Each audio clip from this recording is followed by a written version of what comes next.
ನಮಸ್ಕಾರ ಎಲ್ಲರಿಗೂ ಹೆಂಗಿದ್ದೀರಾ? ನಾನಿವತ್ತು ಹಸಿ ತೆಂಗಿನಕಾಯಿಂದ ಉಂಡೆಗಳನ್ನು ಹೆಂಗೆ ಮಾಡೋದು ಅಂತೇಳಿ ತೋರಿಸ್ಕೊಡ್ತೀನಿ.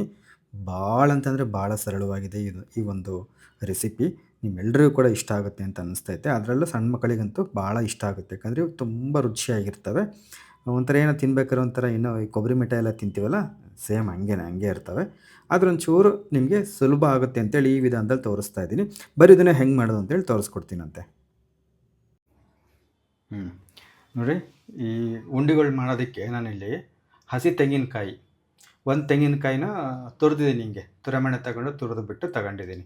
ನಾನು ಇದು ಸಕ್ಕರೆ ಹಾಕಿ ಮಾಡೋದಾದರೆ ನೀವು ಈ ಕರ್ರಂದಿರುತ್ತಲ್ಲ, ಹತ್ತ ತುರಿಬೇಡಿ ತೆಂಗಿನಕಾಯಿನ. ಸಕ್ಕರೆ ಹಾಕಿ ಮಾಡೋದಾದರೆ ಒಂಚೂರು ಸ್ವಲ್ಪ ಸ್ವಚ್ಛವಾಗಿ ಬೆಳ್ಳಗೆ ಬರ್ತವೆ ಸಕ್ಕರೆ ಹಾಕಿ ಮಾಡಿದರೆ. ಹೆಂಗೂ ಬೆಲ್ಲ ಹಾಕಿ ಮಾಡ್ತಿರೋದ್ರಿಂದ ನಾನು ತೆಂಗಿನಕಾಯಿನ ಹತ್ತ ತುರಿದಿದ್ದೀನಿ. ಹಂಗಾಗಿ ಒಂಚೂರು ಕರಂದೆಲ್ಲ ಬಂದೈತಿ. ಏನೂ ತೊಂದರೆ ಇಲ್ಲ. ಬೆಲ್ಲ ಹಾಕೋದ್ರಿಂದ ಒಂಚೂರು ಬಣ್ಣ ಬದಲಾಗುತ್ತಲ್ಲ, ಹಂಗಾಗಿ ಅದರಲ್ಲೇ ಇದು ಹೋಗ್ಬಿಡುತ್ತೆ. ಗೊತ್ತಾಯ್ತಾ? ಸಕ್ಕರೆ ಹಾಕಿ ಮಾಡೋದಾದರೆ ಮಾತ್ರ ತೀರಾ ಹತ್ತ ತುರಿಬೇಡ್ರಿ. ಒಂಚೂರು ಬೆಳ್ಳಂದ ತುರ್ಕೊಳ್ರಿ. ಇಷ್ಟು ಕಾಯಿ ತಗೊಂಡಿದ್ದೀನಿ ನಾನು ಇವಾಗ ಬೆಲ್ಲದ ಅಳತೆ ತೋರಿಸ್ಬಿಡ್ತೀನಿ. ನೀವು ತೆಂಗಿನಕಾಯಿ ತುರಿನ ಎಷ್ಟು ತಗೊಂಡಿರ್ತೀರೋ ಅದರಲ್ಲಿ ಅರ್ಧ ಭಾಗ ಬೆಲ್ಲ ತಗೊಂಡ್ರಿ ಅಂತಂದರೆ ಸಿಹಿ ಸ್ವಲ್ಪ ಒಂಚೂರು ಮುಂದಿರುತ್ತೆ, ಚೆನ್ನಾಗಿರುತ್ತೆ. ಅರ್ಧಕ್ಕಿಂತ ಒಂಚೂರು ಕಡಿಮೆ ತಗೊಂಡ್ರಿ ಅಂತಂದರೆ ಸ್ವಲ್ಪ ಸಪ್ಪಗನಿಸ್ತವೆ, ತಿನ್ಬೋದು ತೀರಾ. ಅದು ನಿಮಗೆ ನಿಮ್ಮ ಸಿಹಿಗೆ ಅನುಗುಣವಾಗಿ ನೀವು ತೊಗೋಬೇಕಾಗತ್ತೆ. ನಾನಿಲ್ಲಿ ಒಂದು ಅರ್ಧಕ್ಕಿಂತ ಸ್ವಲ್ಪ ಕಡಿಮೆನೇ ತಗೊಂಡಿದ್ದೀನಿ. ತೀರಾ ಸಿಹಿಗಾದರೆ ಚೆನ್ನಾಗಿರಲ್ಲ ಅಂತೇಳಿ. ಬೆಲ್ಲದ ಅಳತೆ ಬಂದುಬಿಟ್ಟು ಕಾಯಿ ತುರಿ ಎಷ್ಟು ತೊಗೊಂಡಿರ್ತೀರೋ ಅದರಲ್ಲಿ ಅರ್ಧ ತಗೊಂಡ್ರೆ ಸಿಹಿ ಸ್ವಲ್ಪ ಮುಂದಾಗಿರುತ್ತೆ, ಚೆನ್ನಾಗಿರುತ್ತೆ. ತೀರಾ ಮುಕ್ಕಾಲೆಲ್ಲ ತೊಗೊಂಡ್ಬಿಟ್ರೆ ಭಾರಿ ಸಿಹಿ ಆಗಿಬಿಡ್ತದೆ. ಒಂದು ಗುಕ್ಕು ಇಕ್ಕಿಂತಿದ್ದಂಗೆ ಕಾಲನೇ ಅಲೆ ಒಂಥರ ಹಬ್ಳಿಕೆದಂಗೆ ಹೋಗ್ಬಿಡುತ್ತೆ ತೀರಾ ಸಿಹಿ ಆದರೆ. ಇಷ್ಟು ಬೆಲ್ಲ ತಗೊಂಡಿದ್ದೀನಿ.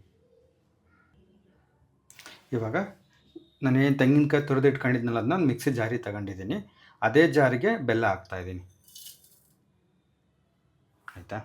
ನೀವೇನಾದ್ರೂ ತೆಂಗಿನಕಾಯಿ ಎಬ್ಬಿ ಹಾಕ್ತಿದ್ದೀರ ಅನ್ನೋದಾದರೆ ಫಸ್ಟಿಗೆ ನೀವು ತೆಂಗಿನಕಾಯಿನ ರುಬ್ಕೋಬೇಕಾಗತ್ತೆ. ತರಿಯಾಗಿ ಮಾಡ್ಕೊಂಡು ಆಮೇಲೆ ಬೆಲ್ಲ ಹಾಕ್ಕೋಬೇಕು. ಅದರಲ್ಲಿ ಅರ್ಧ ಬೆಲ್ಲ ಎಷ್ಟು ತೊಗೊಂಡಿದ್ವೋ ಅಷ್ಟೇ ಹಾಲು, ಅಂದರೆ ತೆಂಗಿನಕಾಯಿ ಎಷ್ಟು ತೊಗೊಂಡಿರ್ತೀರ ಅದರಲ್ಲಿ ಅರ್ಧ ಹಾಲನ್ನು ಅದೇ ಮಿಕ್ಸಿ ಜಾರಿಗೆ ಹಾಕ್ಕೊಳ್ರಿ. ಇವಾಗ ಮಿಕ್ಸಿ ಜಾರಿಗೆ ಬೆಲ್ಲ, ಹಾಲು ಮತ್ತು ಕಾಯಿ ಇಷ್ಟನ್ನು ಹಾಕ್ಕೊಂಡಿದ್ದೀವಿ. ಇದನ್ನು ಅಷ್ಟೇ ನುಣ್ಣಗೆ ರುಬ್ಕೊಬರ್ಬೇಕು. ನುಣ್ಣಗೆ ಅಂತಂದರೆ ಒಂದು 95 ಭಾಗ ನುಣ್ಣಗಾಗ ಅಷ್ಟು. ನೋಡಿರಿ, ಒಂದಿಷ್ಟು ಈ ಅವಣಿಗಿದ್ರೆ ಸಾಕಾಗುತ್ತೆ. ಈಗ ಮಿಕ್ಸಿ ಜಾರ್ಗೆ 1 ಬಟ್ಲಷ್ಟು ತೆಂಗಿನಕಾಯಿ ತುರಿ, ಅರ್ಧ ಬಟ್ಲು ಬೆಲ್ಲ, ಅರ್ಧ ಬಟ್ಲು ಹಾಲನ್ನು ತಗೊಂಡಿದ್ದೀವಿ. ಇವಾಗ ಒಲೆ ಮೇಲೆ ನಿಮ್ಮ ನೆಚ್ಚಿನ ಪಾತ್ರೆ ಅಥವಾ ಬಾಣಲೆಯನ್ನು ಇಟ್ಬಿಟ್ಟು ನಾವಿಲ್ಲೇನು ರುಬ್ಬಿದ್ದೀವಿ ಇದನ್ನು ಅದಕ್ಕೆ ಹಾಕಬೇಕು. ಹಂಗೆ ಮಿಕ್ಸಿ ಜಾರಿಗೆ ಇನ್ನೊಂದು ಟಾಲ್ ಹಾಕಿ ತೊಳೆದ್ಬಿಟ್ಟು ಹಾಕ್ರಿ. ಸ್ವಲ್ಪ ಜಾಸ್ತಿ ಹಾಕ್ಬಿಟ್ರಿ. ಇವಾಗ ಇದನ್ನು ಚೆನ್ನಾಗಿ ಕುದಿಸ್ಬೇಕು. ಹಿಂಗೇನೆ ಚೆನ್ನಾಗಿ ಹಿಂಗೆ ಗುರಾಡ್ತಾ ಅದರಲ್ಲಿರೋದೇನು ಹಾಲು ಮತ್ತು ಕಾಯಲ್ಲೂ ಕೂಡ ನೀರಿನ ಅಂಶ ಇರುತ್ತಲ್ವ, ಅದೆಲ್ಲ ಆವಿಯಾಗಿ ಗಟ್ಟಿ ಆಗ್ತಾ ಬರುತ್ತೆ. ಇದು ಅಲ್ಲಿವರೆಗೂ ಚೆನ್ನಾಗಿ ಬೇಯಿಸಬೇಕು. ಇದರಲ್ಲೇ ನೋಡ್ರಿ, ಹಿಂಗೆ ಪಟ್ ಅಂತ ಸಿಡಿ ಇತ್ತಿದ್ದು, ಹಂಗಾಗಿ ಒಂಚೂರು ಹಿಂಗೆ ಗುರಾಡ್ತಾನೆ ಇರ್ಬೇಕು. ಇದನ್ನ ಗೊತ್ತಾಯ್ತಾ? ಒಂಚೂರು ಅದು ಅದರಲ್ಲಿರೋ ನೀರಿನ ಅಂಶ ಎಲ್ಲ ಆವಿ ಆಗಬೇಕಲ್ಲ, ಅಲ್ಲಿವರೆಗೂ ಅಷ್ಟೇ. ಆಮೇಲೆ ಏನು ಹಂಗಾಗಲ್ಲ. ಈಗ ಒಂಚೂರು ಉರಿ ಜಾಸ್ತಿ ಇಟ್ಕೊಂಡು ಹಿಂಗೆ ಗುರಾಡ್ತಾ ಇದ್ದೀನಿ. ಈಗ ನೋಡಿ, ನಾನು ಹೈ ಫ್ಲೇಮ್ಗೆ ಇಟ್ಟಿದ್ದೀನಿ, ಜೋರುರಿ ಇಟ್ಟು ತಿರುಗಿಸ್ತಾ ಇದ್ದೀನಿ ಹಿಂಗೆ. ಆಯಿತಾ? ಜೋರಾಗಿ ಉರಿ ಇಟ್ಟಿರ್ತೀವಲ್ಲ, ತಿರುಗಿಸ್ತಾನೆ ಇರ್ಬೇಕು ಹಿಂಗೆ. ಒಂಚೂರು ಗಾಢ ಇದಾಗುತ್ತೆ ಅಂತ.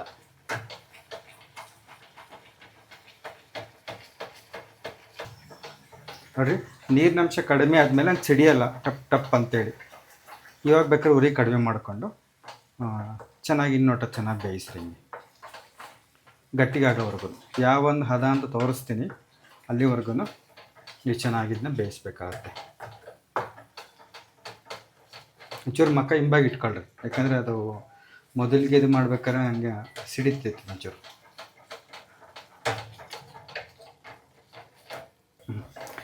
ನೋಡಿರಿ, ಹಿಂಗೆ ಒಂಚೂರು ನಾನಿವಾಗ ಸಣ್ಣವರಿಗೆ ಒಂಚೂರು ಜೋರು ಉರಿ ಇಟ್ಟು ತಿರುಗಿಸ್ತಾ ಇದ್ದೀನಿ.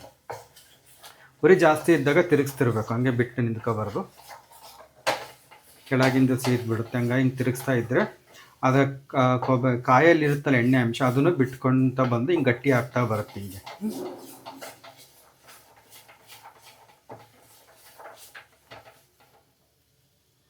ನೋಡಿರಿ, ಒಂಚೂರು ತೊಗೊಂಡು ಹಿಂಗೆ ಇದು ಮಾಡಿದರೆ ಹಿಂಗೆ ಒಂಚೂರು ಉಂಡೆ ಥರ ಹಾಕ್ಬೇಕು ಹಿಂಗೆ. ಇಲ್ಲಿವರೆಗೂ ಇದನ್ನು ನಾವು ಬೇಯಿಸ್ಕೋಬೇಕಾಗುತ್ತೆ, ಗೊತ್ತಾಯ್ತಾ? ನೋಡಿರಿ, ಸ್ವಲ್ಪ ಹೊತ್ತು ಬಿಟ್ಟಿದ ತಕ್ಷಣ ಅಲ್ಲೇ ತಳದಲ್ಲಿ ಕೆಂಪುಗದಂಗೆ ಆಗಿಬಿಡುತ್ತೆ. ಹಂಗಾಗಿ ಬಿಡ್ಲಾರ್ದಂಗೆ ಹಿಂಗೆ ಚೆನ್ನಾಗಿ ಗೂರಾಡ್ತಾ ಮಾಡಬೇಕು. ನೋಡಿರಿ, ಹಿಂಗೆಲ್ಲನೂ ಹಿಂಗೆ ಇದು ಮಾಡಿದ್ವಿ ಅಂತಂದರೆ ಒಂದು ಉಂಡೆ ಥರನೇ ಆಗುತ್ತಿದ್ದು. ಇಷ್ಟಕ್ಕೆ ಬಂದಮೇಲೆ ಸ್ಟವ್ ಆಫ್ ಮಾಡಿ ಹಿಂಗೆ ಬಿಡ್ರಿ. ಇದು ಒಂದ್ಸತಿ ಚೆನ್ನಾಗಿ ಇದನ್ನು ಮಾಡಿರಿ.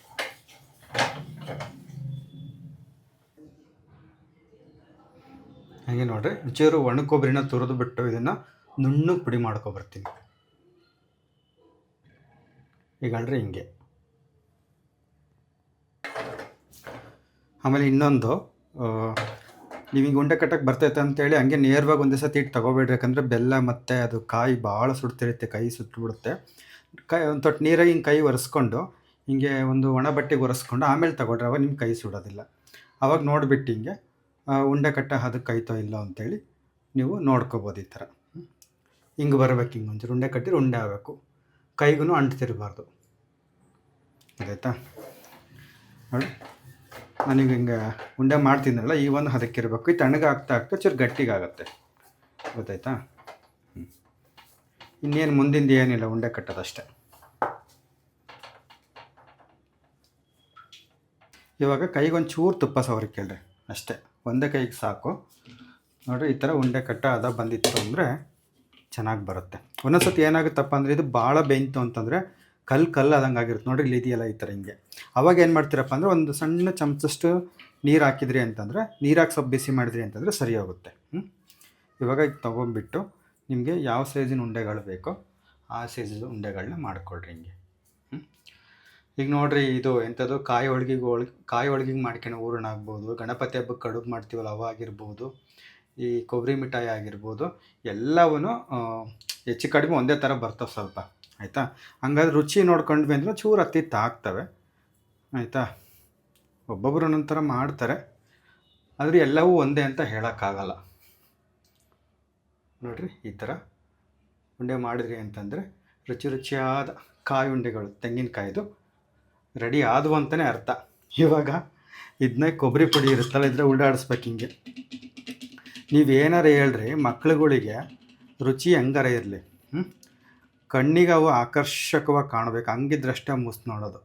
ಇಲ್ಲ ಅಂತಂದರೆ ಕಿರಿಗಣ್ಣಗೂ ತಿರುಗಿ ನೋಡಲ್ಲ, ಹಂಗೆ ಮಾಡ್ತವೆ ಹಿಂಗೆ. ನೋಡಿರಿ, ಈ ಥರ ಒಂಚೂರು ಒಣ ಕೊಬ್ಬರಿ ಪುಡಿನಲ್ಲಿ ಉಲ್ಡಾಡಿಸಿದ್ರಿ ಅಂತಂದರೆ ಎಂಥ ಚೆನ್ನಾಗಿ ನೋಡೋಕ್ಕೂ ಎಂಥ ಚೆನ್ನಾಗಿರ್ತವೆ. ಹುಡುಗರಿಗೆ ಏನಾದ್ರು ತಿನ್ನೋಕೆ ಒಂಥರ ಚೆನ್ನಾಗಿ ನೋಡ್ತಿದ್ದಂಗೆಲ್ಲ ಖುಷಿ ಆಗುತ್ತೆ ಅವಕ್ಕೆ, ಅಲ್ವಾ? ಹಿಂಗೆ ಎಲ್ಲವನ್ನು ಕಟ್ಕೊಂಡ್ರೆ ಮುಗ್ದೇ ಹೋದು.